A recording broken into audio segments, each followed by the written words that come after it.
these microphones are not projecting within the room, so panelists, you'll need to project over that camera.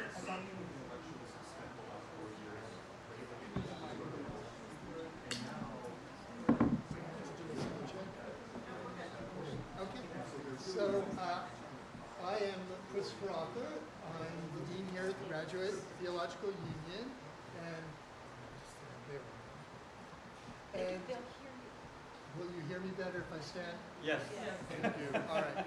So I am that person who I just said I was still, and I'm very pleased to welcome you to the second GTU conversation. This one, the conversation on moral imagination and the economics of consumption. This is an event sponsored by the Council of Deans, which is the assembly of all the deans within the consortium of the Graduate Theological Union.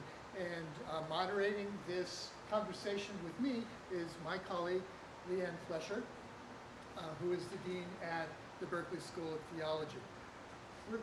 What we've done is we've asked each of the member school faculties to nominate a colleague to represent their school on this panel to address this question.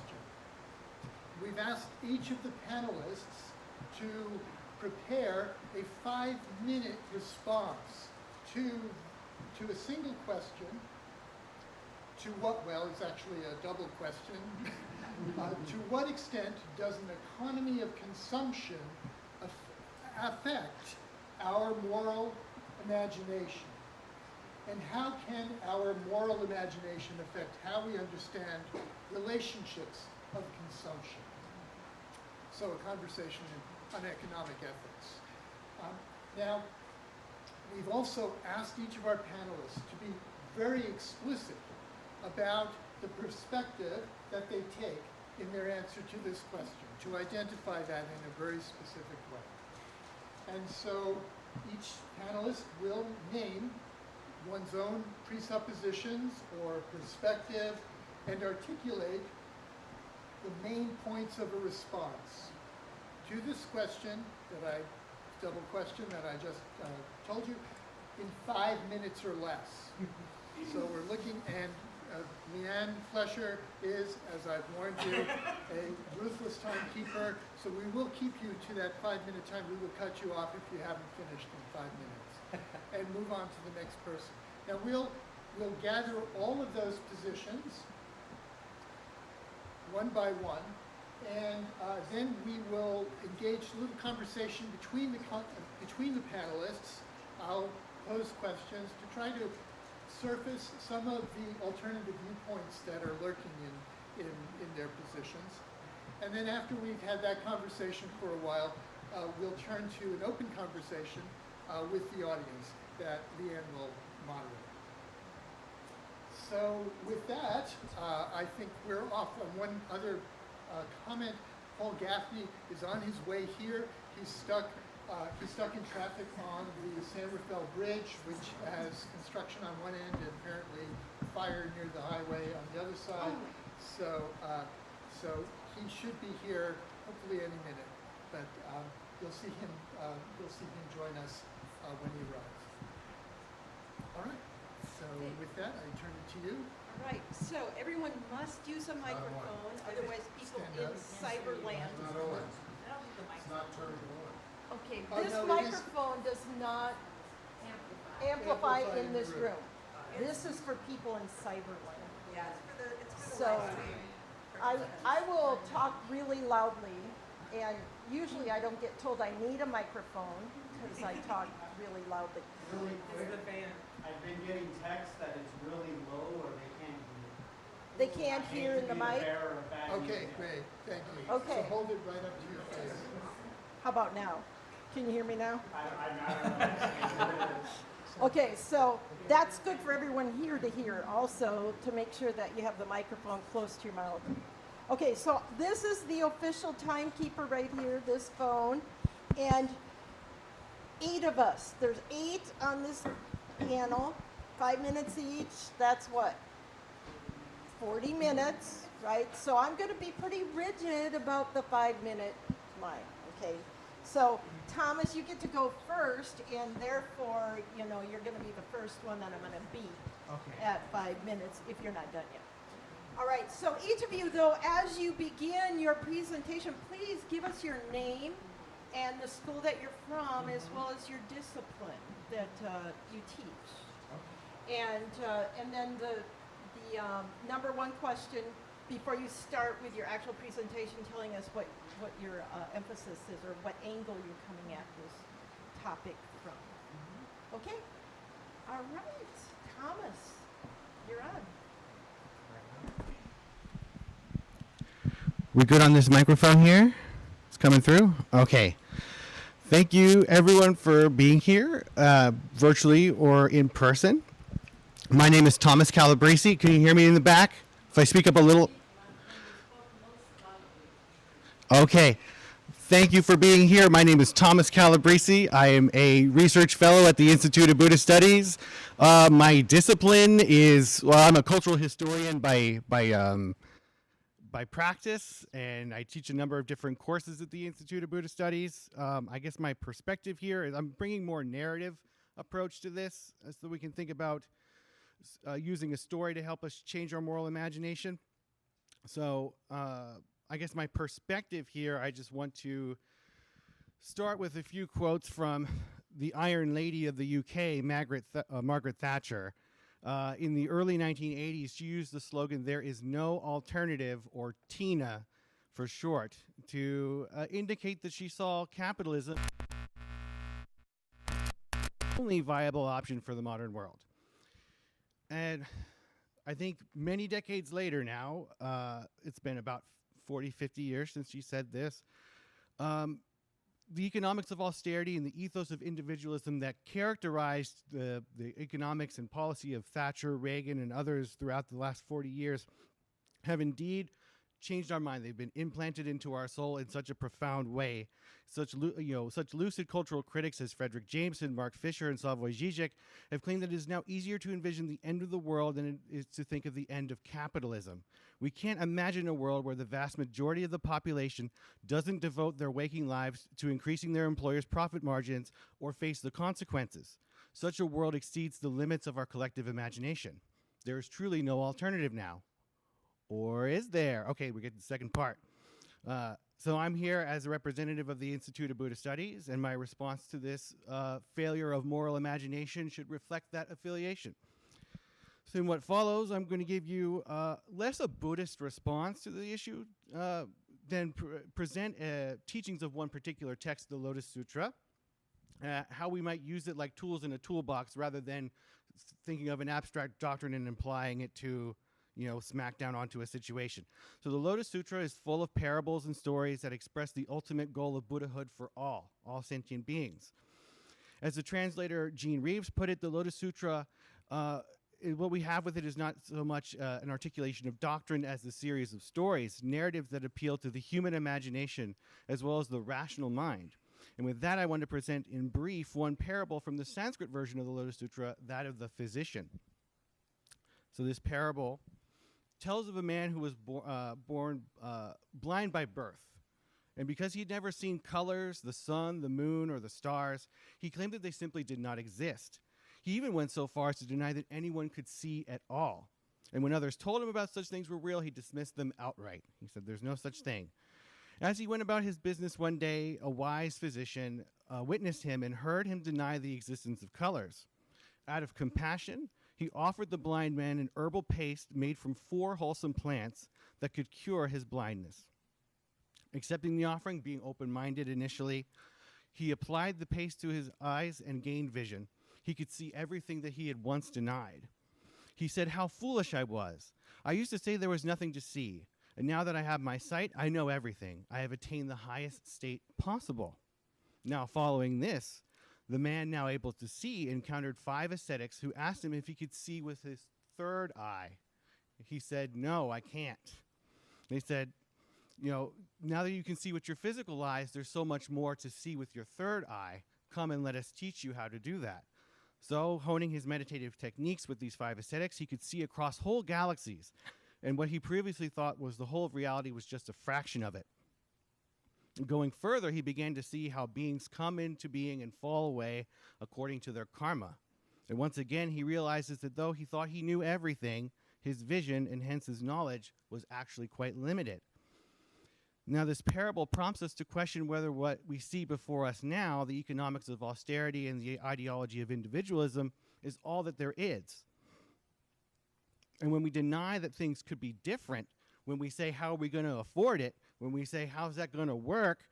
You know, we will have to put our, wait, do I have that? Parable shows us that there's other visions beyond our own. We coming? 10 seconds? Okay, we have to trust in those who are telling us to demand the impossible.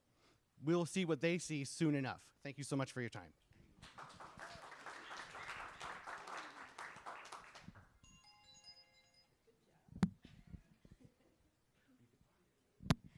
Hello everyone, my name is EunHye Grace So, and I am representing Pacific School of Religion. I teach New Testament and rhetorical studies there. My perspective would be grounding in biblical studies and New Testament and a little bit of Aristotelian rhetoric. I argue that an economy of consumption affects moral imagination by shaping perception, disciplining desire, and structuring how persons understand one another. Consumption is not simply a matter of goods. It is also a matter of formation.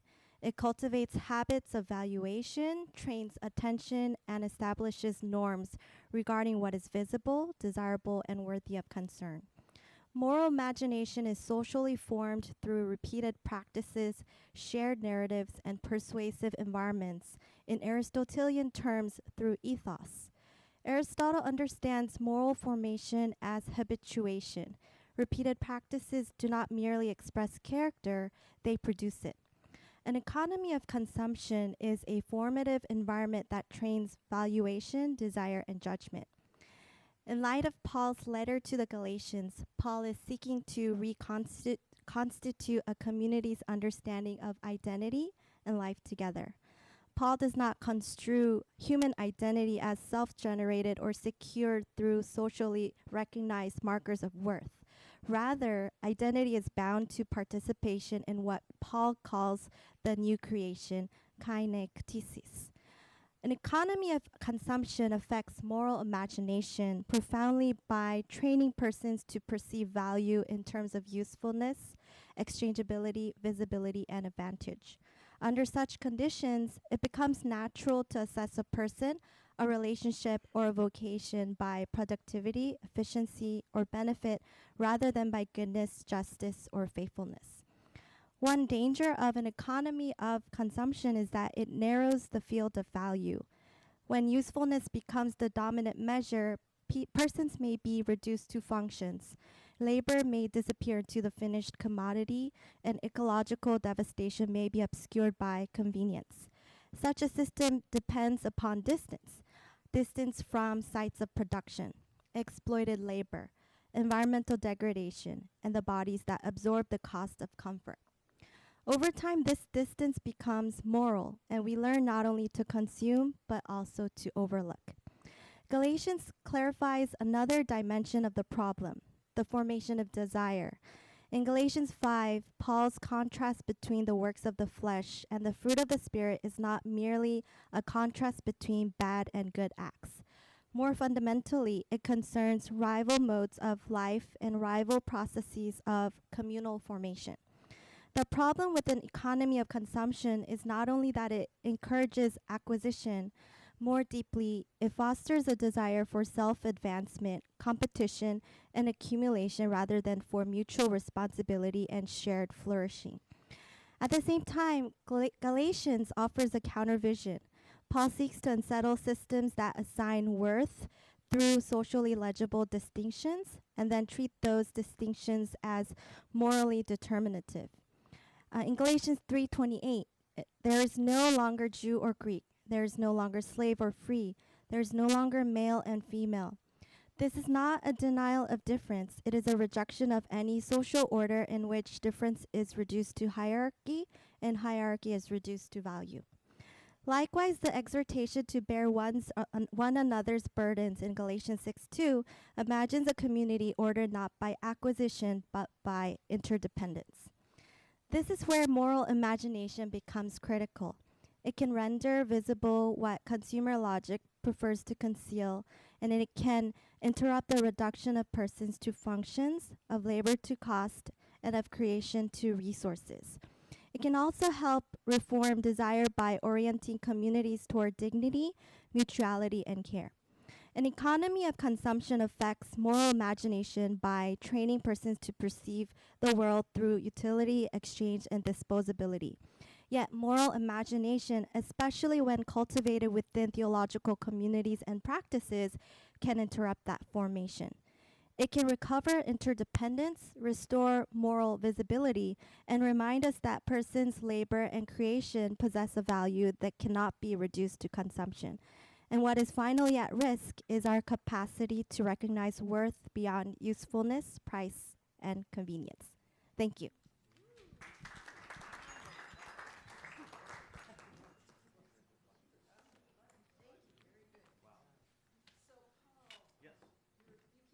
I did. This is the official timer. This is the official timer, so. I read that you are the Yeah. timekeeper extraordinaire. And we're happy you got off the bridge, yes.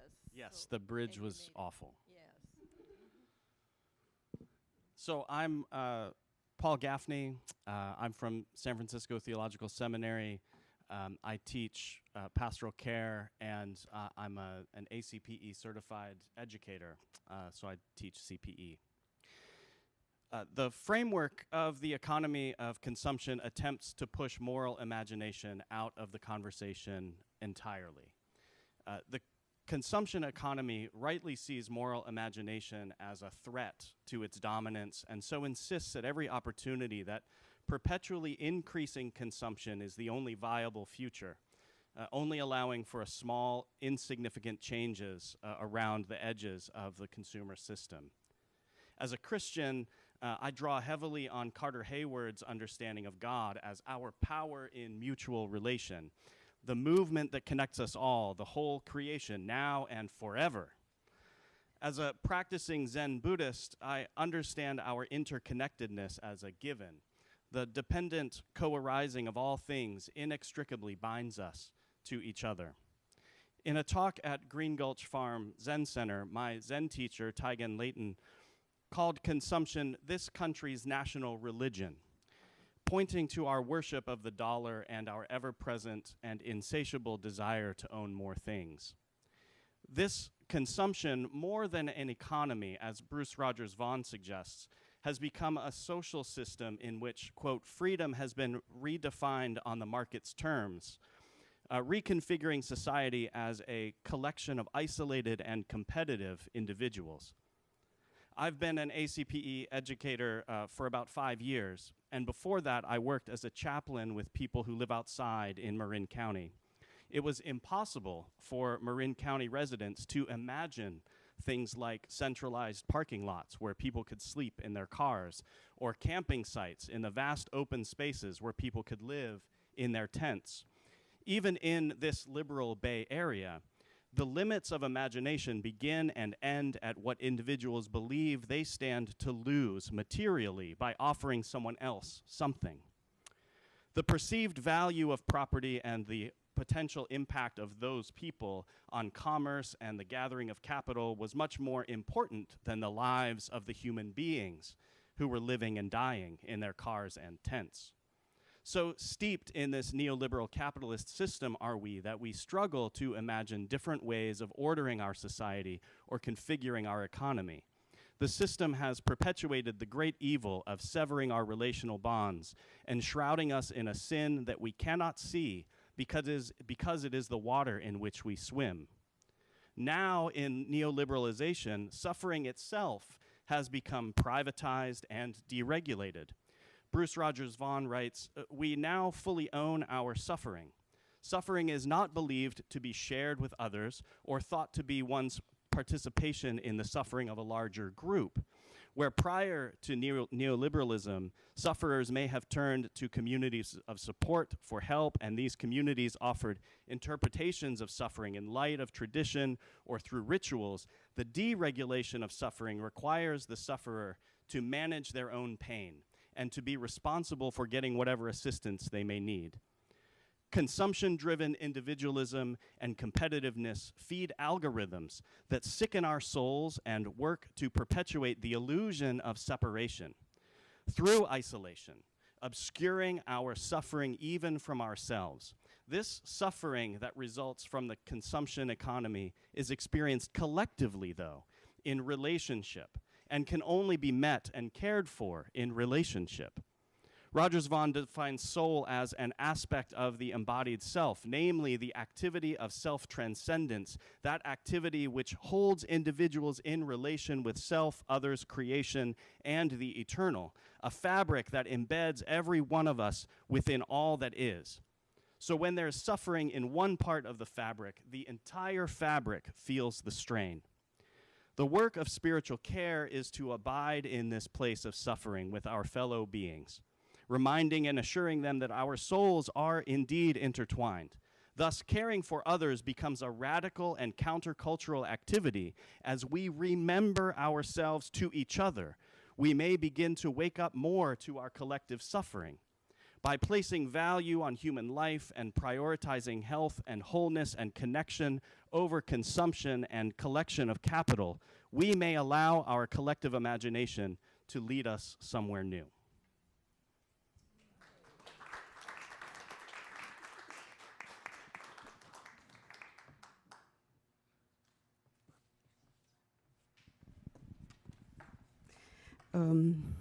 My name is Leocadie Lushombo. I represent the Jesuit School of Theology, that you know, yeah. So, and I teach Christian ethics. I would like to start, showing this book, because it's really, helped me see the analogy. And she says that so beautifully. She articulates that the Wendigo mythology, a legendary monster of the Anishinaabe people, and that really, I believe, goes well with Pope Francis' take on consumerism. And she says, the more the Wendigo eats, the more ravenous it becomes, right? And it shrieks with its craving, its mourn, the torture of unmet want. Consumed by consumption, it lays waste to humankind.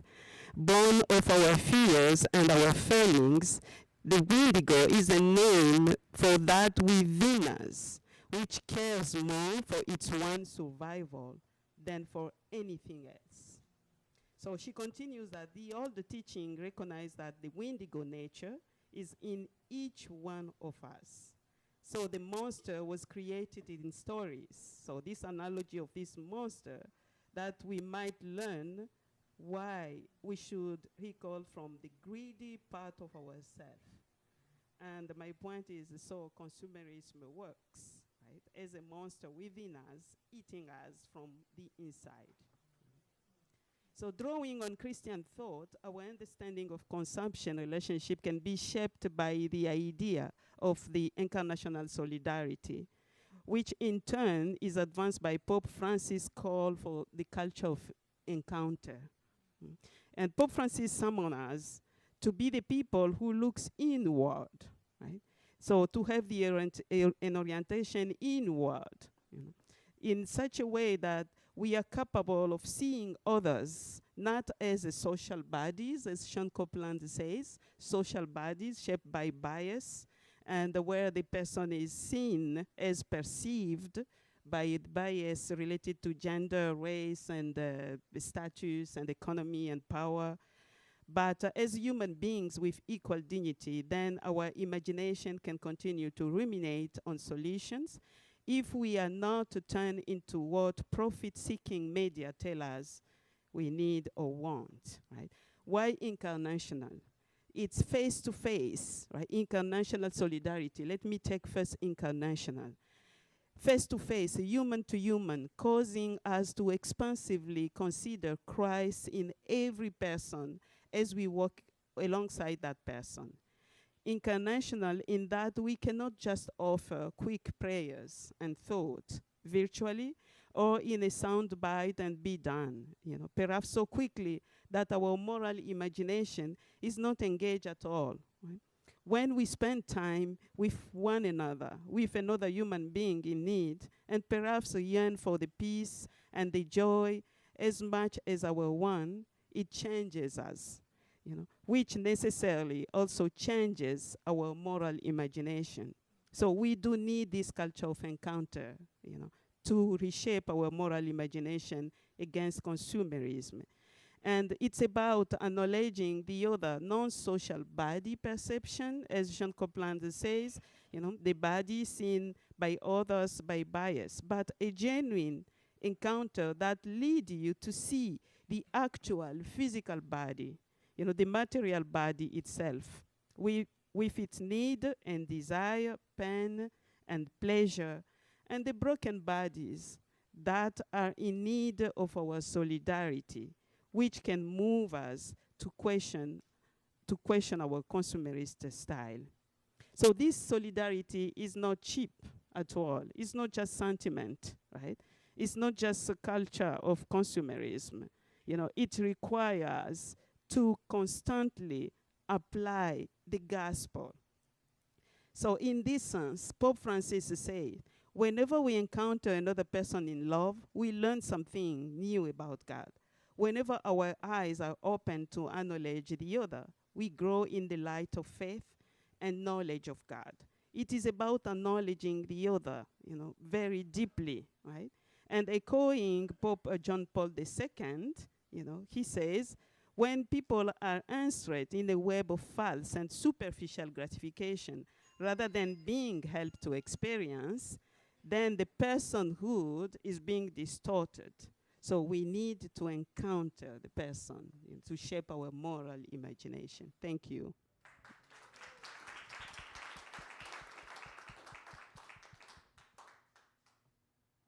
Thank you, everyone. My name is Sheryl Johnson, she, her pronouns, and I teach at Pacific Lutheran Theological Seminary in ethics, practical theology, and wherever else needed.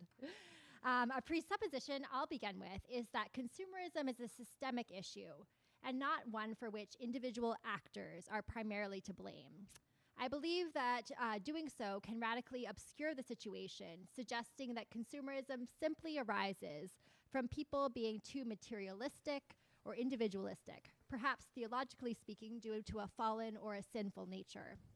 I believe instead the primary locus of the issue at hand is on the end of production, manufacturing, as several of my peers have mentioned, both a reality and a sense of necessity around consumption, as well as creating the social relations that force us into competition with and isolation from one another. This system also requires unlimited and unsustainable growth. I would, rather than define our question today as examining the moral imagination that is impacted by market-oriented systems of production. So therefore, when we examine consumerism and moral imagination, we need to look carefully at the factors that malform not only these individuals, but also these social systems that create the market relationships away from what I would assume is a more appropriate orientation towards a justice-rooted flourishing of sufficient and sustainable resources of life for individuals, communities, and ecosystems. Tata Menton, in his 2016 Neoliberalism and Imperialism, Dissecting the Dynamics of Global Oppression, identifies the move from citizen to consumer in contemporary social relationships. Although, of course, as we all know, the concept of citizenship is certainly not without critique, broadly speaking, citizens have reciprocal relationships with mutual obligation, differentiated duties and entitlements, and the expectation of long-term, ongoing, and even multi-generational connections. Whereas consumer relationships are limited and short-term, largely ending after the exchange of payment for goods and services is complete, and then, of course, completely excluding those without the financial means to participate. Market relationships are inherently competitive as companies and other entities then compete for consumers, and people compete for intentionally scarce supplies of goods and services.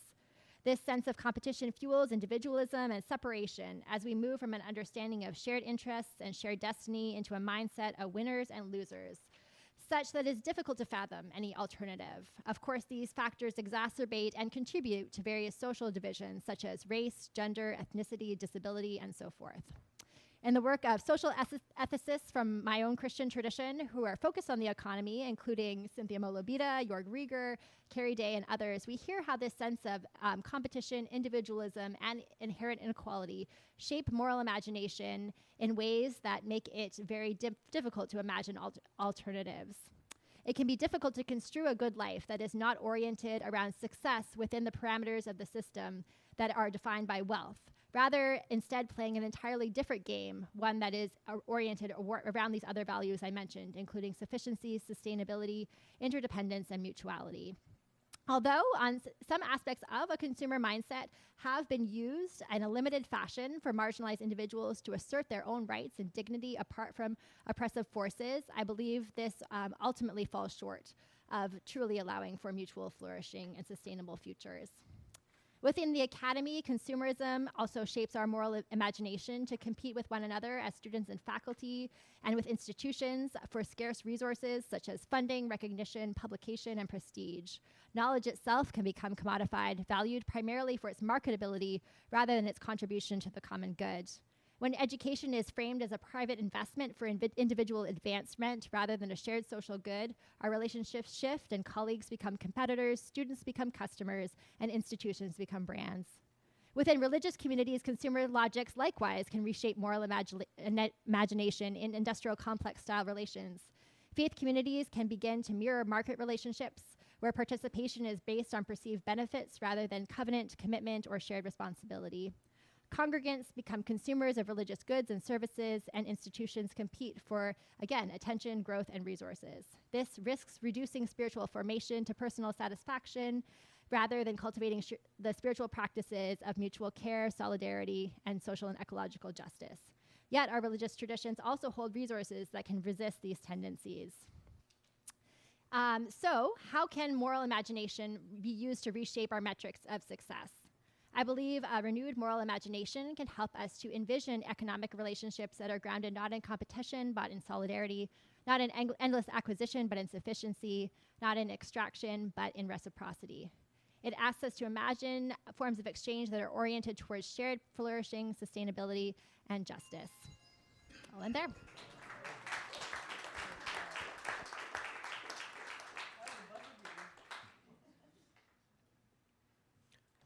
Thank you. My name is Ahmed Khater. I teach Islamic studies here at the GTU.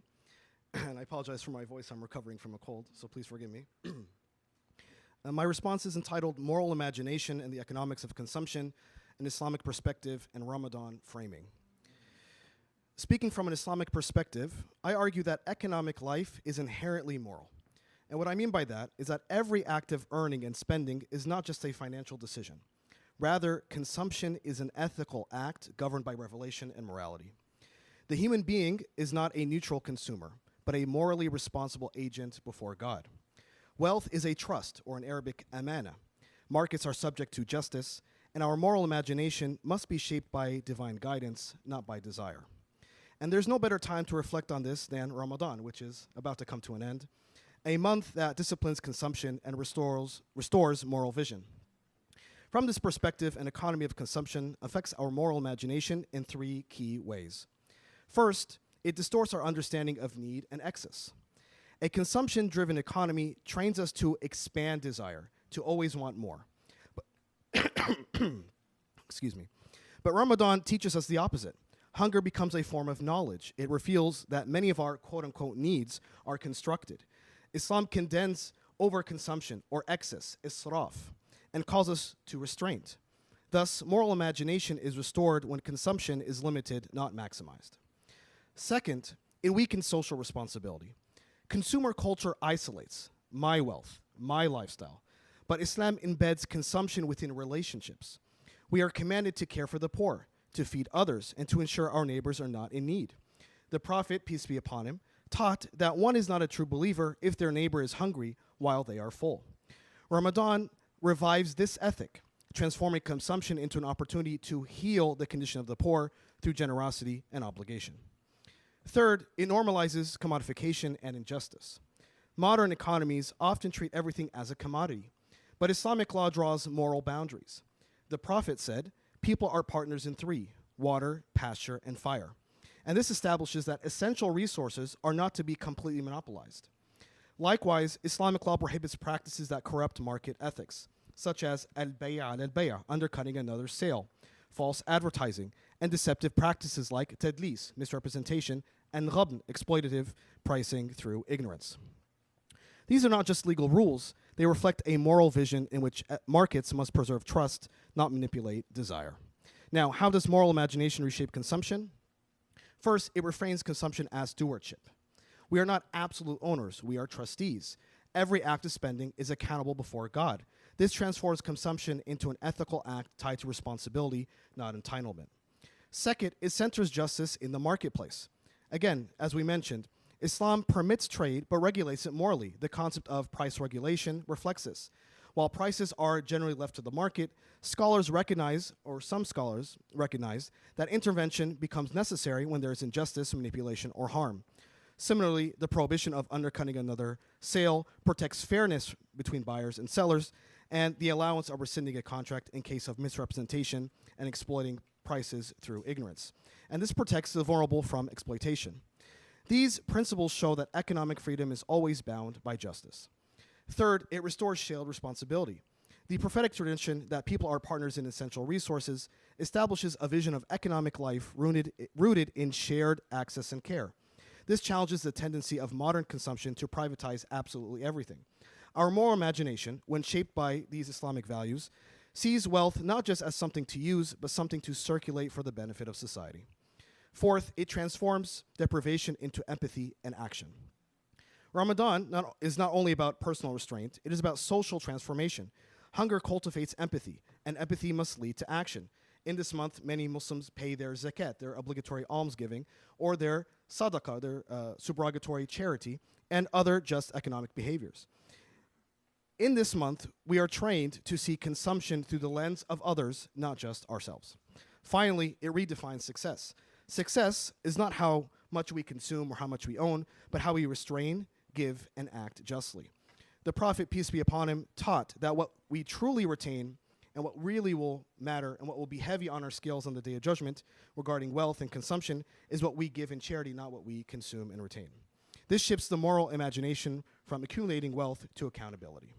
In conclusion, an economy of consumption can narrow the human being into a creature of desire, but Islamic principles, especially during Ramadan, I beat you to it, expands our moral imagination. It teaches restraint over excess, justice over exploitation, and stewardship over ownership. It reminds us that we are not merely consumers, but we are servants of God, trustees of his provision, and participants in a moral economy where every transaction carries ethical weight. Thank you.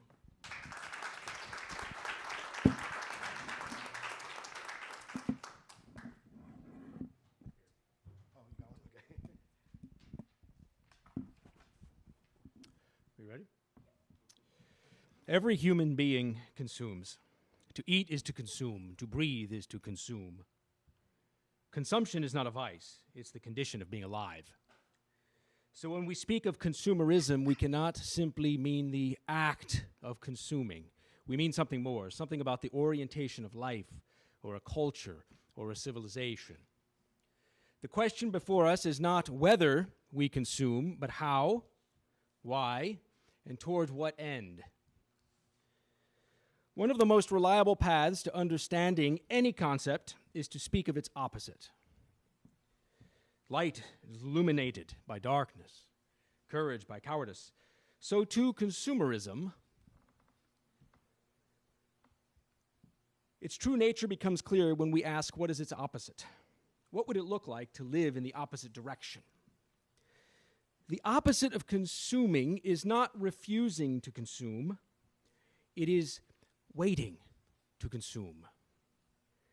It is the discipline of delayed gratification, choosing to forego a present pleasure for the sake of something greater that lies ahead. To delay consumption is to recognize that the present moment is not the whole of reality. What the future is real. And the future makes claims on me now. Consumption, by its very nature, belongs to the present. It is the act of taking in, of satisfying, of completing, now.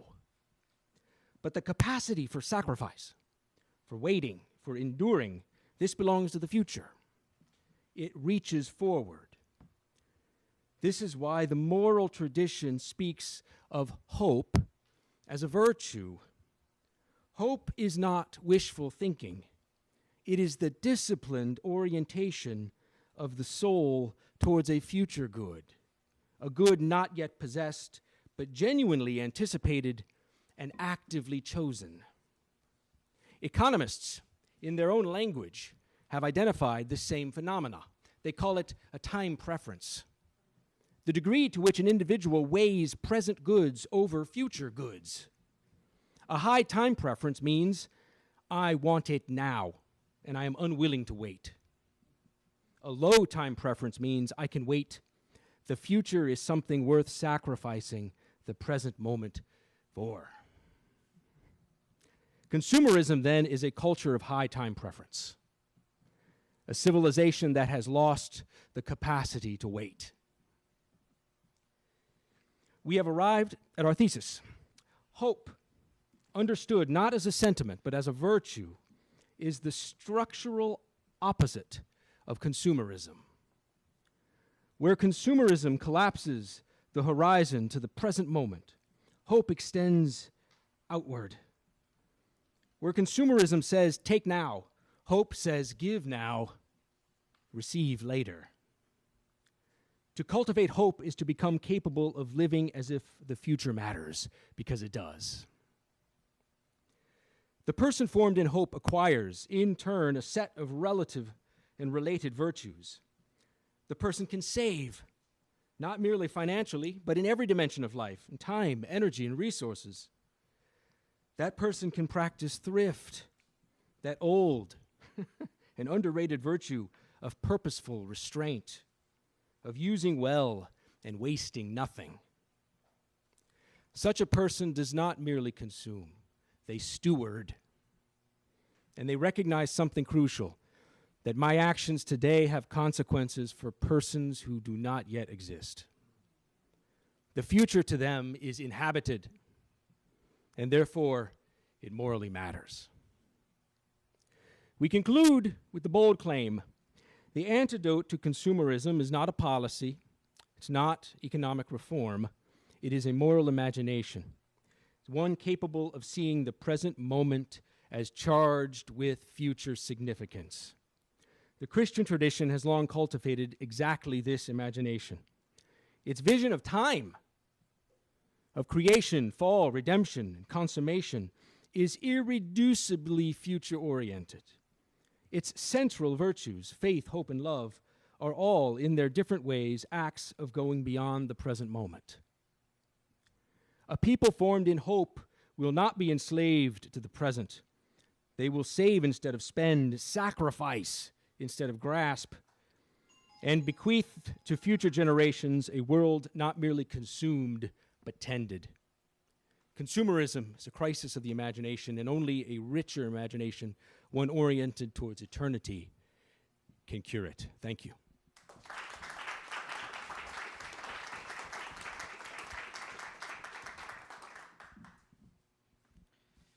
Hello, Eric Sias. I'm a professor of biblical studies and at Berkeley School of Theology. Yeah, I'll just get started here. One of the most dangerous aspects of the economy of consumption is that it not only shapes markets, but it also shapes moral imagination. It teaches us what and whom to value and what and whom to discard. In that sense, consumption is never morally neutral. This is the claim I want to stress today, and it is the question I want to take up. What kind of theological and ethical resources do we have to confront it? I come to this question as a skeptical biblical scholar shaped by deconstructive and post-colonial concerns, especially around hermeneutical power and the moral worlds texts help create. If my opening claim is right, that consumption shapes moral imagination, then as a scholar concerned with hermeneutical power, the prophetic critique becomes an indispensable tool because it was already asking this question a millennia ago. Whose moral world gets constructed by these performances, and who pays the cost of that construction? This is where the prophetic critique remains deeply relevant. What to me is the multitude of your sacrifices, says the Lord in Isaiah 1. This blunt question is not a rejection of the temple program or its rituals. That interpretation would be deeply misguided supersessionist reading. The prophetic critique is aimed not at worship itself, but at the performative use of worship by the powerful to advance their own interests, while the poor, the orphan, the widow, namely the marginalized, suffer. What this condemnation exposes is the moral offensiveness of public devoutness functioning as a cover for social, political, and economic exploitation. Today, that critique holds because our economy has its own seeming ritual practices and sacrificial programs. To be clear, what the prophetic critique gives us is not a comparison between the ancient temple and the modern consumerism, but a mode of moral reasoning that highlights the gap between what power performs and what the powerless experience. Turned towards our own economy, that reasoning finds familiar ground. Those performances appear in the language of innovation, status, stability, and hard work. Corporations speak the language of responsibility while building systems dependent on waste. Institutions celebrate growth while obscuring its human and ecological cost. Consider planned obsolescence, the deliberate design of products meant to not to last, but to become outdated, disposable, and replaceable, thereby sustaining consumption and expanding profit. Planned obsolescence demonstrates the moral failure at the heart of consumer capitalism. Waste is not accidental, but built into the system. That matters morally because practice like this conditions us to accept disposability as normal. First, we learn to discard objects. Then we become more comfortable discarding people and their communities, non-human life, and their ecologies, or their ecosystems. An economy of consumption forms people to think in terms of cheap replaceability. This is where my former colleague Michael Barham's work is helpful. He warns that many Christians are formed more deeply by contemporary economic orthodoxies than by biblical and theological reasoning. Consumer capitalism not only pushes products, it produces subjects and manufactures desires. It tells us what is good and what is inevitable. René Girard deepens this point. If desire is mimetic and we learn what we want by imitating others, then consumer capitalism is extraordinarily powerful, not because it places goods before us, but because it instills desires itself through rivalry and status. Fueling consumerism in pursuit of the satisfaction the system is structurally unable to provide. So the issue is not that capitalism distributes goods unjustly, or not only that. It indoctrinates us to believe that manufactured desire is natural, that endless consumption is inevitable, and that systems built on hidden suffering are simply a price of modern comfort. This is precisely where the prophetic critique becomes urgent. It gives us a vocabulary for exposing the gap between consumption's public moral performance and the economic violence it masks. So then, what kind of prophetic critique do we need now? One that names consumer capitalism as a project of moral formation. One that asks, who pays the cost of our convenience and who carries the burden of our waste? One that asks not only whether if our economy is productive, but what kind of people is it shaping us to become, and what practices and alternatives might form us differently. The task is not merely to denounce greed or encourage more ethical shopping. It is to unmask the performances that protect unjust depletion and to recover moral imagination capable of seeing what consumption teaches us not to see. Thank you.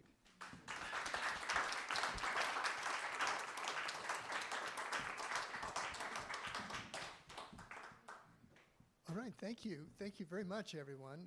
That was magnificent and interesting and striking in many respects.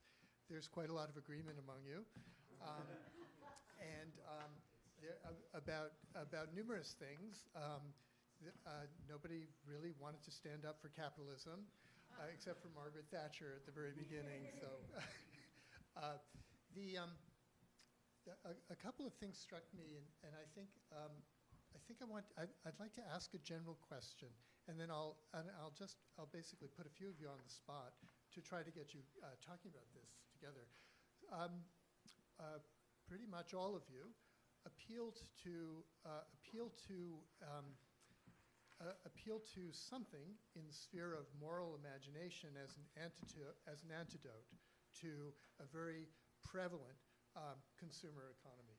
And so the economics of consumption were by many of you described in very strong terms. A monster, it's something inevitable, inescapable. And so you had moral imagination kind of coming in and posing the alternative to this. So the question that I'd like to ask you to consider is, how important is it necessary for an alternative to a moral framework built around consumption that you've all described to really exist, to actually exist in the real world for that hope, what you described as hope, Brad? I thought that was really encapsulated what a lot of people were trying to say, for that hope to actually be real. So must it exist in the real world someplace, in some way, in order for the moral imagination to actually have any real validity or relevance? What do you think about that? Thomas, are you ready to plow in? Do you have something to say? Yeah.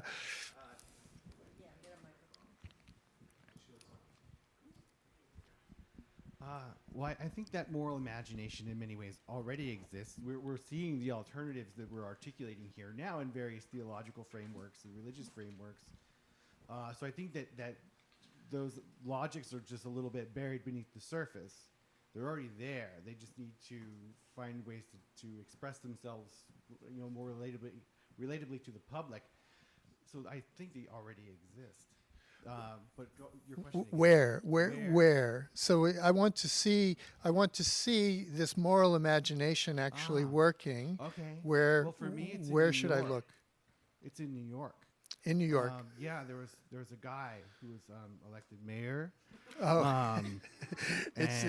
He had three promises that he wanted to make to his part of his campaign: is universal child care and education, free transportation, fare-free buses, fast buses, and a rent freeze. And I think he's accomplished at least one of those already. And so I see him as articulating a moral vision. So that would be an example. Yeah, that's an example. It's already there. Of it happening. Okay. Leo, what do you think? Yeah, I do think it exists actually, but not only like already, so I love to name Pope Francis to start. Pope Francis, when there was a woman here at the Vatican, and greeting with the people greeting, and the woman has the dog, right? And she asked Pope Francis, "Could you please bless my baby?" And Pope Francis started really believing that this is a baby, human person, and he realized that it's not a baby but a dog. So Pope Francis was really shocked, and she said, "But how can you do this? Asking to bless the dog as a baby while there are so many babies dying in the world in need of support of someone who can carry them." So, but Pope Francis recalled the story himself, right? And so to me, this is something that should inspire already to moral imagination on the way our relationship with dogs. I'm not saying that we have to hate the dogs, but at least it's really something saying, can we really allow ourselves to consume, or just to excessively, or to while there are so many people dying around us, right? Can we really allow ourselves to treat dogs more than human beings? Can we really ourselves start questioning those kind of things? So that is one aspect. Another aspect is the story of someone who started like an environmental center right? This is in one country in Africa. And the government did not give to the person the land, and he managed to use, the land that was full of garbage, right, that no one could even use, and transform that land with the help of children of the street and a prostitute, all the people, but this is a minister, he's a priest, and wanted to do ministry. And he bring all those people who are unwanted to transform this land. And this land become a place where there is, vegetable, what's kind of, nourishing the city, right? So it exists and people go and visit it, right? And they work. So this is moral imagination, of this priest, literally transforming a land into an ecological, resources that actually feed the people, and at the same time using all the people who are disposable already by the government and the community, right, to work. So just to say it does exist, and when Pope Francis take that courage to say, really, with all the many babies that are in need of help, how can you do this? And that was very official. So to me, that another way of reimagine our world, Yeah, so yeah. Thank you. Ahmed, what do you think about this question? Where does the aspiration of a moral imagination have to be real, and in the real world, and where and how would it be real? Well, it has to be attempted. In other words, you have to have a set of moral guidelines and attempt to achieve them. You may not reach a utopia of perfection, but you have to at least try, and we're all going to fall short. But there has to be a set of guidelines. And speaking from my own background in the Islamic tradition, there's an entire quarter of Islamic law on business law and ethics, and it's governed by a set of principles related to moral imagination and consumption. From them is a prophetic tradition that says the honest tradesman or the honest businessman is with the prophets and righteous in the next life, in paradise. In other words, it's a difficult station. It's due to how rare it is to find maybe an honest tradesman these days, and at the end of times particularly. But it's a station that should be tried to be attained or reached. And as such, I think there has to be a set of guidelines and moral principles that we live by and act by. Sometimes we'll fall short, but if we don't at least have something to shoot for, then there's no chance of us, overcoming our desires as, consumers and human beings who just have base desires that want to always feel more. And another prophetic tradition that comes to mind now, that there is no vessel which the son of Adam has that is worse to be filled than his stomach. In other words, all we care about is our stomach, and if the son of Adam had a mountain of gold, he would not suffice. He'd want more and more. And so the point is, if we don't have a set of boundaries to curve our desires, we're going to always want more. And what differentiates humans from maybe animals is that we have that ability to be able to curve desires. An animal, when it's hungry, it eats. When it's tired, it sleeps. But we can see in shared traditions that there are concepts of depriving yourself sometimes from food and from sleep and from comforts to kind of elevate that angelic presence in humans, as opposed to being debased to a more animalistic lifestyle. And so I think there has to be some sort of moral code to try to live by, to achieve, and continue to improve yourself. Eric, you want to get in on this? I kind of want to push back on that. Yeah, go ahead. Okay, yeah. Sure. Well, on the question itself and what was said, because I think it already does exist. It exists in the natural world. For millions of years, the natural world functioned, and then humans come along, and it's not functioning anymore. So I think it's more, perhaps, and I hate to be, those of you who know me are like, yeah, I hate to be the one that's coming in and disrupting, but perhaps it is our own moral imagination that might be causing the problem, because we create a problem and then we want to solve the problem that we've created ourselves, in a sense. When I know, I'm sorry, but I don't mean to be so rough, but like when I partake in the natural world, I farm, beekeep, and all that stuff. I see how well it functions, right? And perhaps it doesn't fit into our own moral imagination as humans, but then I ask myself, okay, so if they don't need a moral imagination themselves and it's functioning, then what questions should we be asking ourselves of our own selves? Like, what are we, I guess, doing wrong? And I'm talking about like all the species on Earth, right? Like we seem to be the only ones that, yeah, like a lion, when it's hungry, it eats, but when it's not hungry, it won't eat. Humans, not hungry, they will pile it on nonetheless as well, too. And so that, those kind of things are the things that I've really, and I'm sorry, I generalized that. Okay. I'm going to stop now. That's all right.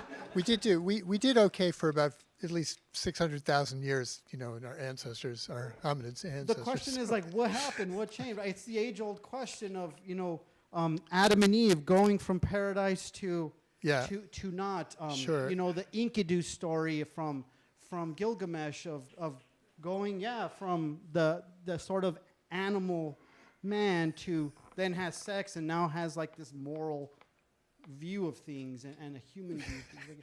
Like this is the question we've been debating, I think, for thousands of years. Yeah, and still are. Sheryl?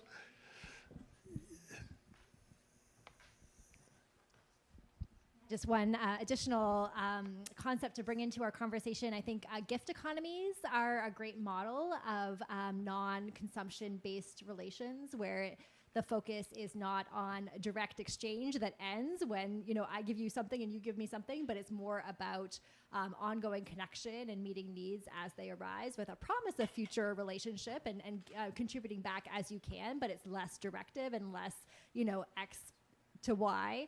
So I think that also that's important to bring into the conversation. That gift economies exist in all of our lives. I think within our families, within our friend networks, we often do very non-consumption, non-self-interested types of relations and giving to one another. So I think that's important to remember, and also to remember that when we're talking about humanity, we are not all rooted in a consumption economy, and there's certainly, I think, communities, especially marginalized communities, that are great prophetic traditions to look to for these other ways of relating to one another. So just wanted to bring gift economies into the conversation. Sure, yeah, thanks.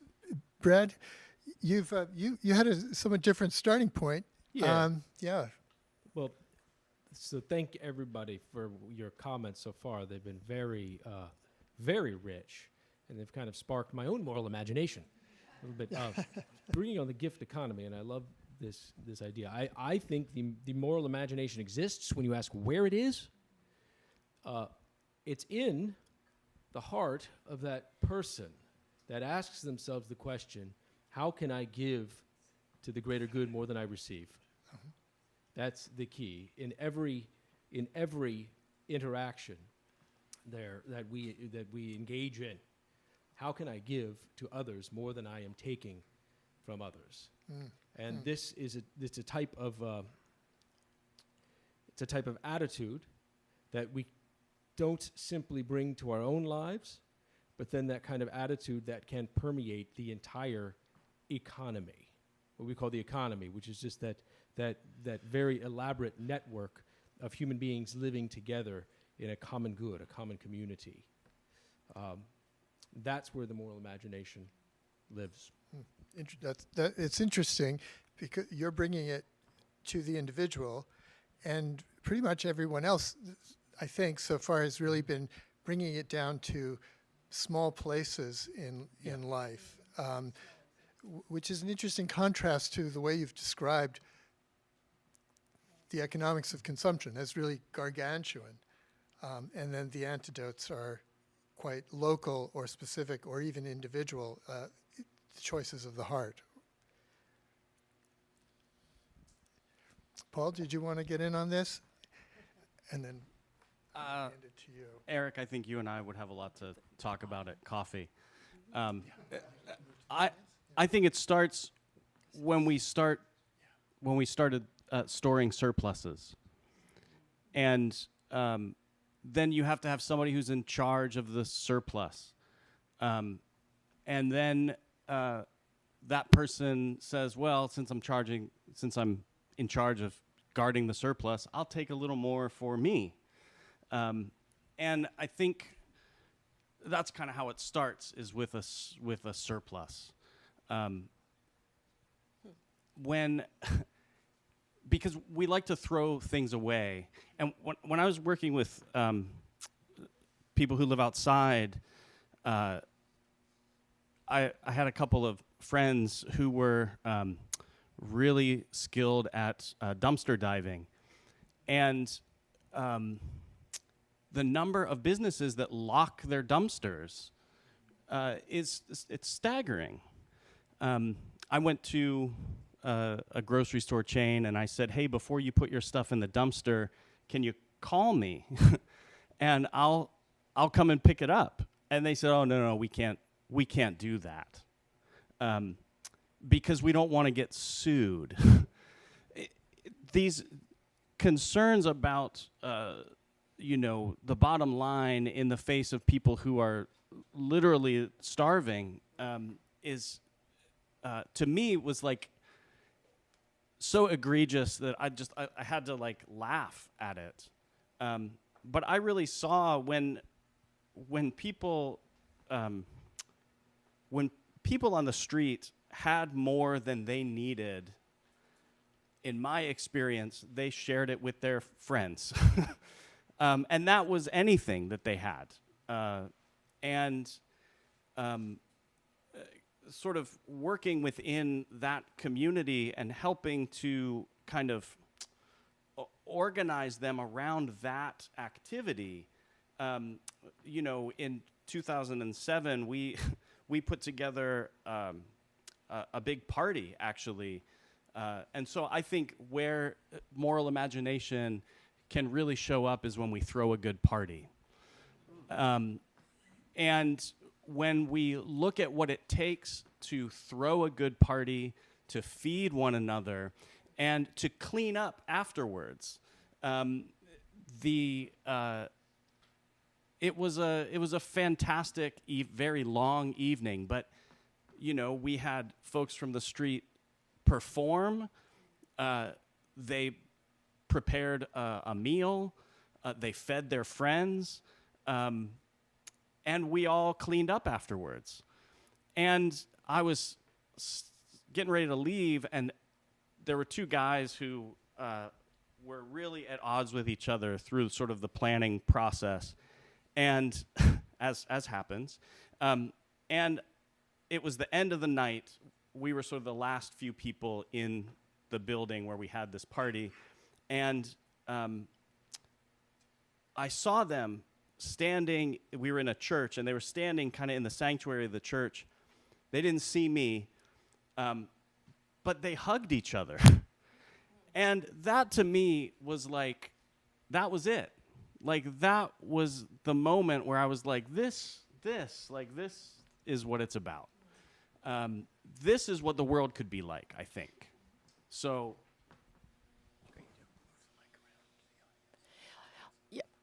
Okay, so we have a few more moments for questions from the audience. And I also want to note that those who are online, who's doing that? Over here. Those who are online, you can type your questions into the chat. Do you have some questions?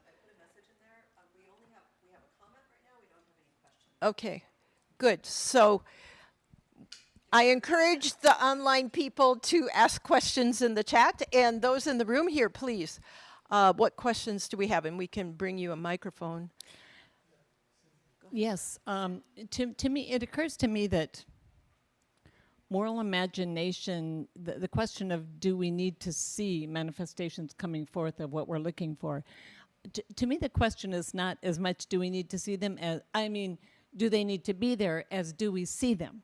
Because alternatives to finance and corporate-driven capitalism or neoliberal capitalism or financialized capitalism, whatever, are erupting all over the world in terms of sophisticated policy proposals by cities and nations and states and grassroots organizing of practical projects. So to me, one of the questions is, how do they get obscured from the public discourse so that we don't know they exist? And it also seems, so that's one of the questions to me. And it seems to me that one of the keys to moral imagination is recognizing that this form of economy, your quote about Jameson, and it's harder to imagine the end of the world than the end of capitalism, it's so real. And one of the keys to imagining the end of it is recognizing that it was built by strategic decisions and actions, policy-related and ideological, fomented intentionally and purposely. And you can see the quotes of it all through government and business documents. So to me, part of moral imagination is recognizing that this is a human construct, not a divinely mandated thing, and that anything that's a human construct can be undone. So part of my question is, do you see, what would you hold up as alternatives to financialized capitalism that are emerging that you have seen? And I've talked with some of you so that I know that you are aware of them. And I might be the grassroots level, it might be the nation state level. Yeah. Anybody here on the panel want to answer that question? What do you see as alternatives to capitalism? Go ahead. Leo? Yeah, microphone.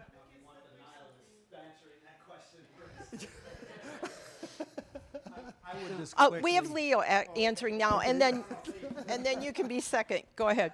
I mean, I can start with the individual. I know there are more possibility for the grassroots, like NGOs. They do many things. But individually, I just think about this room. How many of us just think about how many times I have to replace my iPhone, right? Why do I need to buy an iPhone like every 2 years or every 3 years? Or why do I need to replace my laptop? Right? So, all the things like that, these are really at a very individual level, right? Which is very serious, because if it doesn't start there at the individual level, then we are really in trouble. And that is what Pope Francis, when he says that the more we are empty inside, the more we need to take, from the external stuff, so then the more we need to buy, we need to ask ourselves what is going on inside. That's why I need so much stuff from outside. But this is something that we can do, not even the government or the structure. We can do individually already, and it's part of Great. Well, just that aspect of individual. Thank you. Eric, go ahead. I actually found Father Brad's response really helpful with that particular question on defining the opposition to what consumerism is. But I found it very helpful from the individual perspective. I would like to talk more about him from the more macro perspective, right? Because as I presented, as I talked about, is that when you start looking at it from the macro, the system is set up for waste, planned obsolescence. They create an iPhone that's going to break down the battery, and it makes you go buy. Like that's all part of, and so that's where it becomes a really difficult question. I agree with sort of this idea of boycotting that really, because the best place to hit these macro views of waste is by hitting them financially. And in reality, we do hold the button to stopping it or not, but it's thinking at it from a more broader perspective. And I feel that what could really shape that is, again, in my previous nihilistic response there, is that a reflection of what causes, because Paul, you brought up a great point, and I think it'd make a great anthropological paper is about storage. My question to that, though, is why do we feel a need to store things, right? That we have part of the human condition is that we have this time displacement, right? That things in the future can happen in this way, so we need to prepare for it. And so it's that self-awareness, you might call it, that can perhaps get in the way, and trying to maybe reflect on that to maybe not individually but globally as the individuals who do purchase as a community to be able to push back against the bigger macro consumerism of waste. All right, thank you. Another question. We had Brad and What? Salome. Oh, Grace, go ahead. Yes. So I was thinking, while I was thinking about this topic, I was thinking of one of my friends in Berkeley who is in her 80s, but she is my friend. And just witnessing her life has really made me think of what it is to really live a life as a Christian. And so one of the things that she has done was that she opened up her house so that a person who used to be homeless, unhoused, came into the household and lived with her.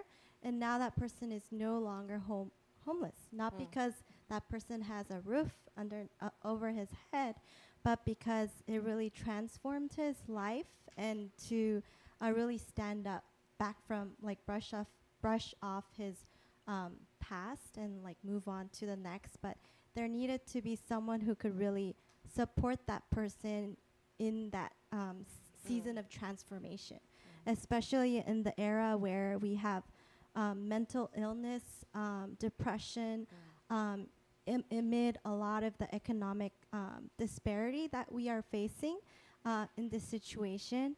I think that there is a need for the communities also to look over their surroundings and care for each other, not from the big things that they can do, but just from, like I mentioned, habituation, just the little things that they can do as a habit, just one thing that one person could do. At least I could do this for that person, could be one step that we could do. And, you know, sharing that, witnessing that in the community could also be something important. One more thing that I thought was that I agree with Father Brad when he talked about what the core values that are still existent in community and how we can see it in futurism. I agree to that. When we see children, they show all the different raw feelings of love, hatred, hope, and fear, and all of that. But we tend to forget that because we tend to build this resiliency, or kind of, as adults, we try to hide our emotions. We try to not expose it in front of others. But sharing that vulnerability also brings more fullness and more power to the conversation when one is willing to expose that.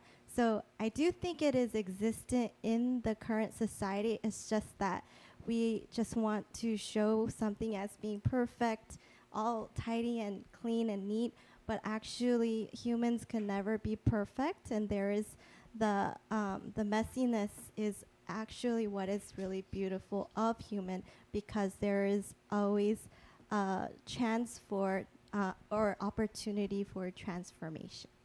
All right, thank you. Thank you. Yeah, go ahead, Akim. Thank you so much. I think, assuming that we have to, the assumption that we have to replace capitalism altogether, maybe one way to think about it. Another way would be differentiating between free markets and a free economy and capitalism. And capitalism itself, to me, is characterized more by the matters of greed and taking advantage of others, as opposed to letting people work hard, sell how they want, buy how they want, and let the market, be dictated by the desires of, demand and the like. But I think it has to be qualified so it doesn't turn into the capitalism that we're critiquing today. It has to be qualified by principles of moral responsibility and imagination. And that brings to mind a prophetic tradition that the food for one person is enough for two, and the food for two is enough for four, and the food for four is enough for eight.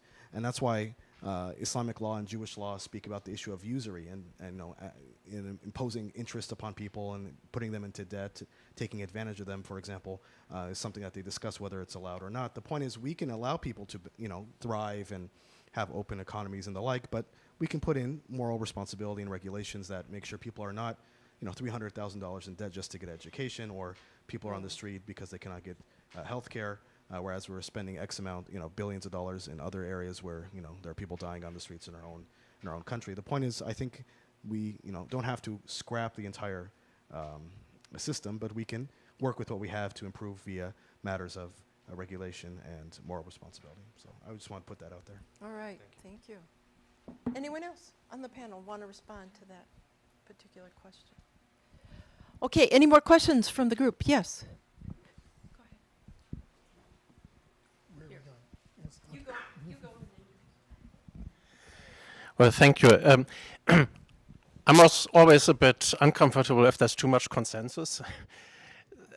So let me do something else. Let me preface it by that I'm practically a communist because I have a lot of poverty and I've given away my private property. I don't replace my iPhone. I don't have an iPhone. I never had a smartphone. And I agree with the Marxist insight that one cannot leave systemic problems just to the virtue of the individual. One has to look at the larger system because it just trumps the individual. It's unfair to the individual. That having been said, let me make a bit of a defense of capitalism here. So I think I would agree with all that has been said, almost, perhaps, but and yet one could say, as one has said about democracy, it's a terrible system, but it's still the best that we have. Right? And we have to then ask, what's the counter term, as Father Brad asked? Right? So what's the alternative? And the alternative typically has been communism. And communism is doing in some way the opposite.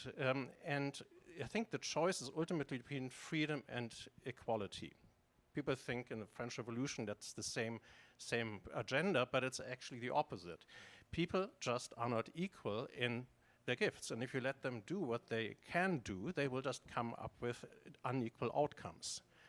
And if you want to prevent that, you have to take away their freedom. And that's what we have found in practical communism all over the world. We also have found that, indeed, we do not sacrifice then the future generations to the present good, but we sometimes sacrifice the present generation to the future good. So the genocide of Stalin, for example, for the sake of a classless society in the future. We also find tremendous environmental degradation under those conditions too, to the present day in China. So I think what I want to say is, if the problem really is structural and cannot be left to the individual, one has to see both sides and ask what then really is the alternative. And I very much agree with Ahmed, one has to look at, make a distinction between, say, the extremes, say, of capitalism and communism, and something in between that in many ways already exists as in a market society that is regulated by laws of, moral concern and so forth. So maybe that comes late at the end of the conversation, but I want to hear more about what's in between. Right? All right, good. Anyone willing to take that on? What's in between? Go ahead, Sheryl. And then, Time is so limited, but of course, democratic socialism would, of course, be what most people would posit as a middle road that does put limitations on the extremes of capitalism, but at the same time allows for a great deal of freedom. So, I mean, obviously, with our time being so short, I'm not going to say more, but just to bring that into our conversation is, I think, what we can see, and I think looking around the world, I think that those economies and those societies tend to be more just, less unequal, less discrepancies in terms of all different forms of inequality. So I think that's a sign of some hope. All right, thank you. Thomas. I was going to say to your comments, Father, whether it's Russia or Cuba or China or Vietnam or Korea or anywhere else, parts of Africa, we've never seen the socialist project undisturbed. Everywhere it's been, there's capitalist forces right there ready to sabotage it at every point, right? So, sorry. I was trying to think of all the places. So what's in between? So what's in between? That's what he was asking. I was giving a thumbs up to yes, my good friend Dr. Johnson's democratic socialist alternative. It's about retaining democracy. I think of Allende in Chile, right? He was democratically elected. He was appointed by his people, and he tried to figure out alternative ways to transition Chile from capitalism into socialism. And he used the latest technology in order to do so, cybernetics, right? Well, it was new at the time, but anyway. So he used advanced technologies to try to think about what an alternative to like market relations and the planning that goes on in that would look like. And he's kind of like answering questions about like the like distribution problems that came up in several centuries before, or several decades before, with the emergence of the Soviet Union, so on and so forth, right? So there are examples out there where you see a different path coming into view. Allende, for example, however, what happened? The United States, other forces, the CIA, were able to infiltrate Chilean society, polarize them deeply, moved much of them to the right behind the far right forces that then overtook that government. And they had what? Many decades of repressive government, neoliberal government. So when we're thinking about these questions, we have to think about the historical situations in which they're happening, not just on an abstract level to say, well, one did this, the other did that. And I think also capitalism's crimes are plenty. We don't have enough time. We got 1 minute. Yeah. So anyway, Right. my point. So, but thank you, Father. Yes. Okay. Yes. Regarding the reference to Gerard, do you see rivalistic and imitative, excuse me. Regarding the reference to Gerard, do you see rivalistic and imitative behavior in a consumer economy fueling the scapegoating Gerard talks about? Who talked about Gerard? Yeah. Very quick answer. Absolutely. Absolutely. Along with social media, I think social media is one of the biggest examples of what Rene Girard talked about, but also the consumer capitalism as well. There's no doubt. Great, thank you. There was one more question. Yeah. Let's do that one quick and then we'll call it an evening. Sorry, this is a very not quick question, but I went back to just a basis definition of capitalism. If the purpose is for production and for obtaining profit, then is there actually an ethical way that you can make capitalism moral? And this was in relation to Dr. Khater's responses, yeah. Okay. So Dr. Carter's going to have to talk. One-word answers only. Well, I think yes. I mean, again, capitalism, the definition of capitalism, if it's just free markets and allowing people to buy and sell how they desire, supply and demand, then I would say that's, as Father mentioned, that this is necessarily, those are the most, capitalism, the most evil aspects of it are what we're focusing on. Obviously, we all in agreement that there are woes, but I think allowing people to buy and sell based on what people want and what they're pleased with, and not controlling, their day-to-day transactions, I think that can be regulated morally. There are, like I said, in my own tradition, we have a whole quarter of Islamic law on business ethics and laws which try to do that. And every tradition has, I'm sure, values that they, instill when it comes to teaching transaction law and ethics. So I think it can be, but I think a longer conversation would be in for a particular woes that we can try to address. But I think it's possible. I don't know if it has been done yet, but like I said, the nature of being human is that we're not going to ever come to a perfect solution. Even like, as you were mentioning, democracy itself, if we say if we assume that it is the greatest, or the best solution that we have so far, it has by far been perfect. So nothing can be perfect, but we can just try as best we can and shoot for the stars. And if we shoot high enough, we'll reach for something, livable. So thank you. Hand that mic on over to Father Brad. He's grabbing. I'll just answer your question. You say, well, if capitalism is based on profit, can it be moral? I assume that there's an implied answer to your question. The implication is no. But I would argue that there's nothing intrinsically evil about profit, per se. Profit itself is not an evil. Profit is just a signal. That's all that it is. It's a signal.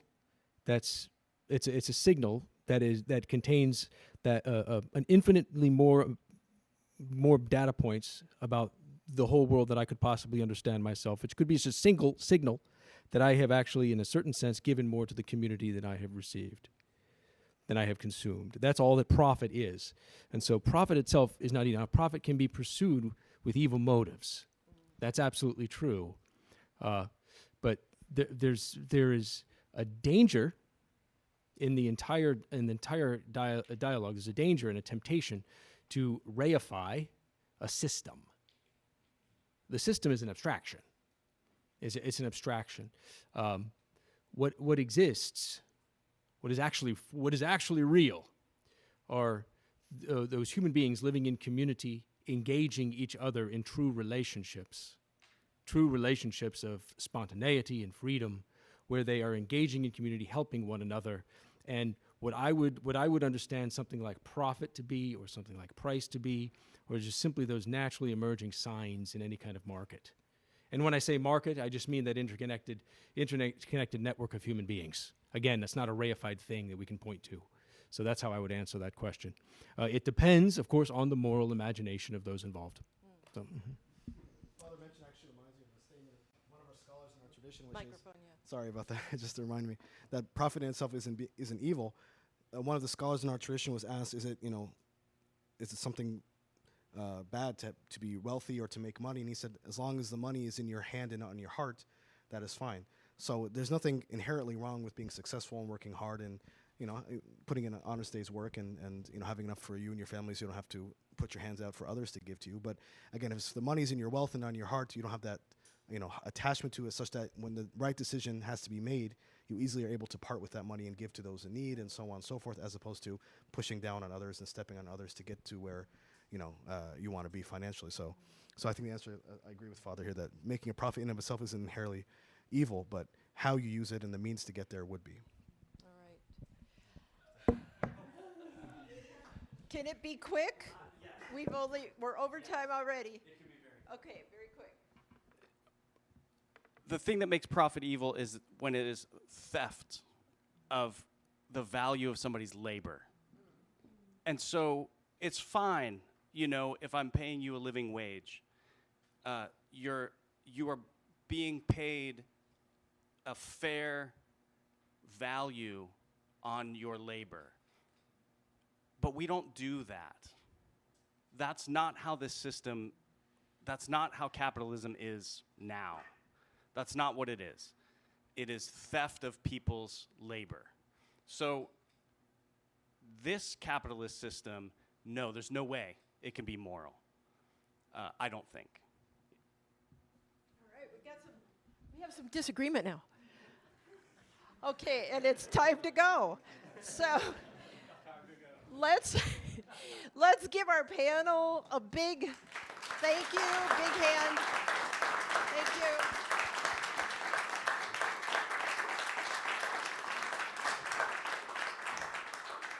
And thank you all for coming this evening, and thank everyone online also for being with us this evening.